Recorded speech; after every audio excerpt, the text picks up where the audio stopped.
In many discussions of Ignatian Indifference by Jesuit colleagues, the paradigmatic stories revolve around leaving behind jobs, projects, and relationships for the sake of mission. But I struggle to make sense of indifference in that way, since I live the life of a layperson where my intimate relationships are long-term. I've been married for 25 years, am the mom of 2, and my closest friendships span many years. If life is not that of a soldier, on the road, and instead our closest relationships are an extension of home, then what might indifference look like?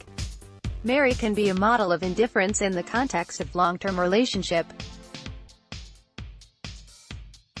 She exhibits 2 virtues needed for the freedom of continued intimacy over time: fidelity and flexibility as a response to change.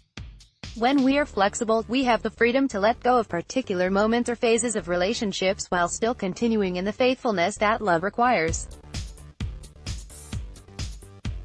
When the angel first asks Mary if she will bear God's son, she responds with faith, although she also feels confusion.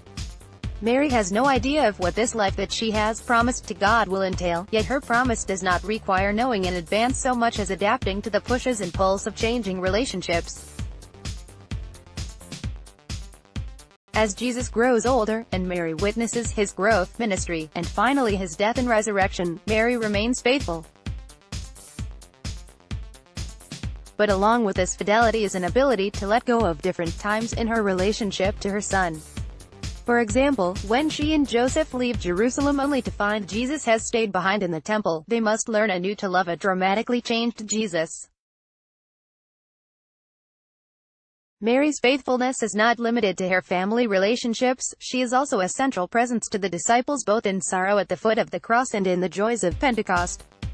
This fidelity and faithfulness can also be qualities that we can cultivate in long-term relationships. Moms know well that being a parent is a life filled with family fun and laughter, and also putting up with the temper tantrums of toddlers or the sulking of teenagers. My husband and I find ourselves in periods of both mutual delight and boredom, while adapting over the years to the changes of being newlyweds, parents, or now, almost empty nesters. My best friend and I relate differently now that she is married, but there are new possibilities for how we relate now, married woman to married woman. Here the interior freedom to live out a life of love is found in flexibility within the context of a deeper, long-term fidelity. Then there is heartbreak. Mary's heart is pierced when her son suffers and dies. Loss is a part of life. Family members can die, friendships can be broken, or we can suffer betrayals.